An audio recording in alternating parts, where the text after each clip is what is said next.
أهل زمان قالوا اديها مية تديك طراوة، وده موضوع حلقتنا النهاردة إن شاء الله، فتابعونا.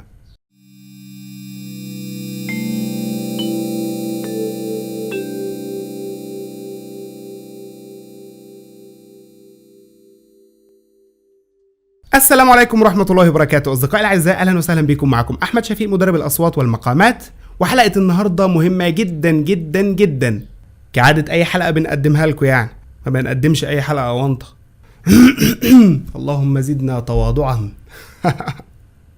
طبعا احنا في فصل الشتاء، وكل الناس صوتها بيزن ويشخشخ، والصوت مجهد ومحشرج، والاداء ضعيف ومحدود، ومهما اخدت من ادويه وعلاجات ورحت لدكاتره الموضوع ما بيتحسنش. ايه السبب وايه الحل؟ ده موضوع فيديو النهارده ان شاء الله. فسيبك من اللي في ايدك خالص دلوقتي وركز معايا كويس قوي، وشوف الفيديو لحد اخره علشان تفهم كويس. قبل ما نبدا في حلقه النهارده، اوعى تنسى الاشتراك في القناه، اوعى تنسى الفولو واللايك على الفيسبوك علشان اول ما انزل اي فيديو يوصلك على طول. بدايه احنا عندنا عاملين، عامل مؤثر وعامل متاثر. العامل المؤثر هو فصل الشتاء اللي احنا فيه دلوقتي. العامل المتاثر هو الحنجره، وبالاخص الاحبال الصوتيه. نمسك اولا العامل المؤثر. فصل الشتاء يعني ايه؟ فصل الشتاء يعني سقعه، يعني جفاف، يعني رطوبه قليله، يعني انك بتنسى تشرب ميه، يعني بتاكل متأخر بالليل وتنام، والبشرات الشاحبة والتشققات الجلدية هي أكبر دليل على صحة كلامي. لكن دي حاجة متشافة. المشكلة في الانترنال اورجنز، الحاجات اللي انت مش شايفها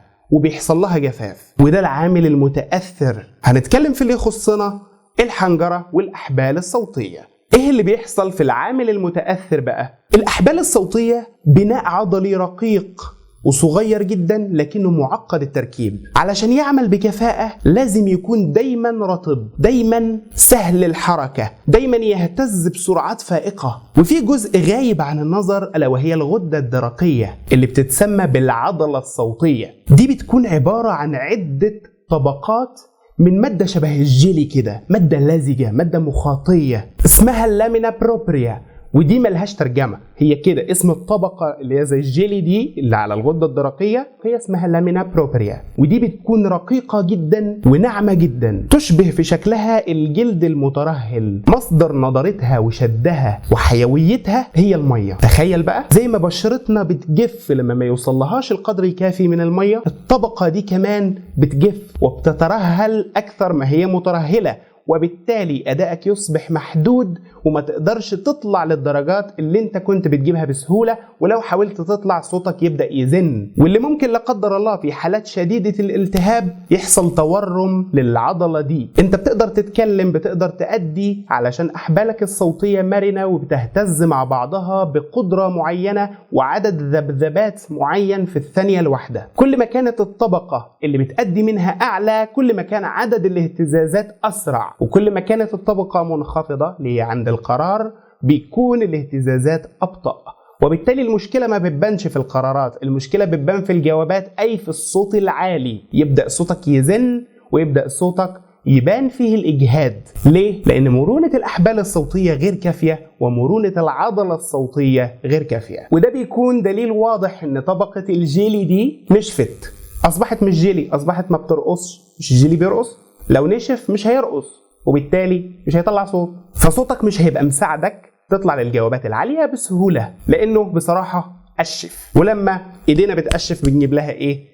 كريم مرطب. طب إيه هو الكريم المرطب بتاع الصوت؟ العلاج بتاعنا بيعتمد على تغيير اللايف ستايل بتاعك، طريقة أكلك، طريقة شربك، طريقة نومك. لو ما عملتش كده وغيرت من الثلاث حاجات دول ما تسألنيش على حلول وما تسألنيش على علاج. اتفقنا؟ يلا نشوف العلاج. العلاج باختصار ان احنا هنراقب معدل الميه جوه جسمنا. لو قل نزوده، زي الميه بتاعه التبريد بتاعه السياره، لو قلت عن الحد المسموح به السياره بتسخن وممكن تولع لا قدر الله. وكذلك الحال الزيت بتاع الموتور او ناقل الحركه، لو قل عن مستواه الطبيعي بيحصل مشاكل في حركه السياره. كذلك الحال احنا هنراقب معدلات الميه في جسمنا عن طريق الحاجات اللي جايه دي. اول حاجه درجه الرطوبه المثاليه للصوت 40%، فلازم حضرتك تشوف نشرة الأخبار أو حالة الطقس عن طريق التطبيقات بتاعة الموبايل، تشوف نسبة الرطوبة النهاردة كام في منطقتك. وفي ترمومترات بتتباع لقياس درجة حرارة الغرفة ودرجة الرطوبة كمان في الغرفة. لو كانت درجة الرطوبة قليلة معنى كده انك لازم تشرب كتير قوي من المية. كتير ده اللي هو قد ايه؟ من 4 ل 5 لتر في اليوم. في اليوم الواحد من 4 ل 5 لتر ورا بعض؟ لا، بمعدل كل نص ساعة أو ساعة كوباية أو 2. رقم 2، كل الأكل اللي فيه نسبة مية كتير. ما هو مش المصدر الوحيد للمية هو الشرب. لا غلط، المعلومة دي خاطئة. الاكل كمان فيه ميه. الاكل الني او اللي مش مطبوخ زي الخضار والفاكهه والسلطات بيحتوي على نسبه كبيره قوي من الميه، وبالتالي هيساعد في ترطيب جسمك بنسبه كبيره، زي الخيار والخس والبطيخ، وخاصه البطيخ. يا سلام على البطيخ، بس احنا في الشتاء. في الصيف بقى ان شاء الله نبقى نعمل حلقه عن البطيخ. طب ده بالنسبه للطعام الني، الخضار والفاكهه. طب الطعام المستوي ده رقم 3. خد بالك ان طهو الخضار بيذهب بالكثير من الميه اللي فيه، وبالتالي هيبقى مضر لصوتك. فلما تاكل طعام مطبوخ، وده الغالب اللي بيحصل، اشرب ميه كتير. حافظ على مستوى الميه اللي بتشربه. رقم 4، الكافيين. القهوه كوبايه او 2 في اليوم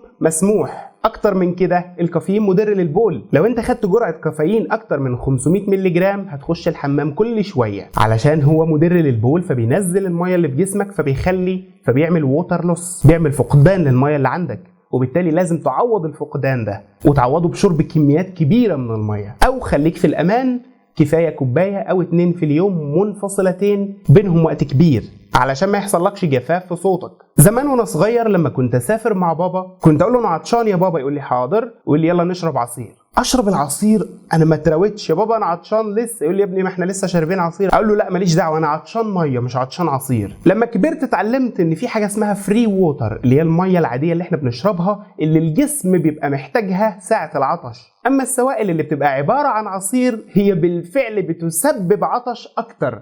ليه؟ لانها بتقلل من امتصاص الميه اصلا. ففكره انا عطشان يبقى اشرب عصير، لو النبي بالله عليك ما احناش ناقصين. الميه مقدارها يبقى ثابت. عايز تشرب عصاير يبقى فوق المستوى اللي المفروض تشربه. يعني انت بتشرب 5 لتر ميه، عايز تشرب لتر عصير فوقهم انت حر، انما ما تحسبش اللتر من ضمن ال5 لتر. وعندك عصيرين 2 شبه بعض وضد بعض في التأثير. ايه هما؟ عصير البرتقال وعصير الليمون. عصير البرتقال لو شربته قبل الأداء مش هتعرف تأدي، لأنه بيزود من معدلات إنتاج المخاط في الجسم، لأن عملية هضمه بتحتاج إن الجسم يفرز الكمية دي من المخاط. على عكس عصير الليمون، هتشرب مية مثلا بعصرة ليمون هتفرق معاك جدا، لأن الليمون مادة محللة للبلغم أصلا، وكمية المخاط اللازمة لجعل الليمون ينهضم بسيطة جدا تكاد تكون لا تذكر. لكن لو عندك تهيج في المعدة من الحمضيات كارتجاع مريء وخلافه، سيبك من الليمون، اشرب مية بس، كفاية عليك المية، فضل وعدل من ربنا وربنا يديمها نعمة. رقم 6، شوربة الخضار رائعة للصوت، لأنها عبارة عن خضار مطبوخ بيتشرب بشوربته، وبالتالي انت حصلت على ميه وحصلت على الفيتامينات اللي موجوده جوه الخضار، فهتقلل من مشاكل الصوت الناتجه عن سوء الهضم وعسر الهضم وارتفاع معدلات الحموضه. رقم 7، القاعده الذهبيه، خلي ازازه ميه مرافقاك في اي حته او اي مشوار تروحه. ازازه الميه ما تتشالش من جنبك. انا بشرب من دي 5 في اليوم وبعدهم. رايح مشوار، رايح مسافر، شغال، بتتمرن، ازازة المية ما تسيبش ايدك زي الموبايل والمحفظة. اتفقنا؟ رقم 8، ابلع كتير. ابلع ايه؟ ابلع ريقك بكل بساطة. ازاي؟ كده. عود نفسك على الحركة دي، كل ما تفتكر ابلع، حط ايدك كده وابلع. ايه اللي بيحصل؟ الحنجره بتطلع لفوق وتروح جايه نازله تاني. ما هو انت خد بالك، الميه اللي انت بتشربها دي ما بتنزلش على الحنجره عشان تنضفها. اي حاجه انت بتشربها او بتاكلها بتنزل في المريء مش في القصبه الهوائيه. المريء والقصبه الهوائيه متوازيين. الميه اللي بتشربها بتنزل في المريء مش في القصبه الهوائيه، لان الحنجره فوق القصبه الهوائيه. يعني الميه اللي انت بتشربها دي مش موضعيه. المهم حركه البلع نفسها هي اللي انت محتاجه، ان ريقك اللي انت بتبلعه وحركة البلع نفسها، ميكانيزم البلع نفسه بيخلي الحنجرة تتحرك من مكانها، وبالتالي لو في أي مخاط بدل ما هو يبقى جامد بيبقى متحرك، ويبدأ الجسم إنه يتخلص من المخاط ده عن طريق بلعه أو إذابته، المهم يتصرف ويخلصنا منه.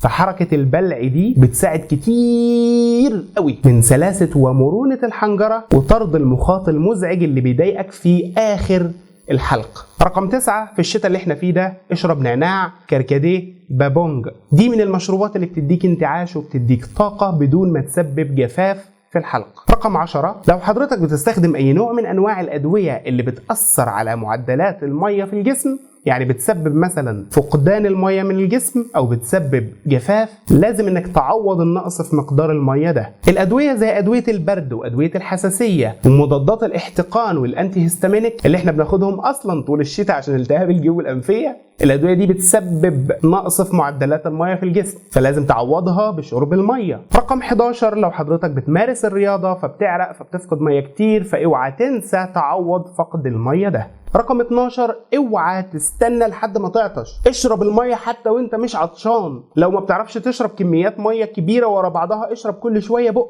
اشرب كل شوية قدر صغير، المهم اجبر نفسك على شرب المية. اوعى تفكر ان ازازة المية او الازازتين اللي انت بتشربهم وانت واقف في الاستوديو عشان تسجل، او وانت منتظر دورك في الاداء عشان تأدي على مسرح او على ستيج او في مناسبة من المناسبات، هو ده اللي هيأثر معاك، ملوش تأثير اصلا. كوباية المية عشان توصل للاحبال الصوتية بتحتاج ل4 ساعات، وبالتالي المية اللي حضرتك بتستفاد منها هي المية اللي انت بتشربها طوال اليوم قبل 4 ساعات من الأداء أصلا. وبالتالي لازم حضرتك تكون جاهز في أي وقت وصوتك حاضر باستمرار، وبالتالي لازم يكون معاك إزازة مية تكون صديقة ليك. وبكده يبقى غطينا كل أسباب وكل علاج مشاكل جفاف الصوت. الملخص بشكل سريع: صوت سليم يعني صوت رطب، علشان الأحبال الصوتية تقدر تتحرك بسرعة في الطبقات العالية وما يحصلش زنة ولا حشرجة. علشان ده يحصل لازم تراقب معدلات المية جوه جسمك وتزودها باستمرار لو حصل نقص. معدل المية اللي تشربه كل يوم من 4 ل 5 لتر مية على مدار اليوم، مش في وقت واحد. الخضار والفاكهة النية مهم جدا، لو هتاكل خضار مطبوخ يبقى اشرب مية كتير، وقلل الطماطم والكريمة والقشطة في الأكل لأنها بتزود من تهيج المعدة وتزود حموضة المعدة. القهوة 2 بس في اليوم، الكافيين عموما. قلل من عادتك في شرب الشاي والقهوة عمال على بطال طول اليوم، لا غلط. إياك واستبدال المية بالعصاير، لأن في بعض أنواع العصاير بتحجب امتصاص المية. المية مية والعصير عصير، تمام؟ في عصيرين 2 ضد بعض، عصير البرتقان وعصير الليمون. عصير البرتقان بيزود المخاط وبيخليه سميك، فما تعرفش تأدي لو شارب عصير برتقان بشكل كويس.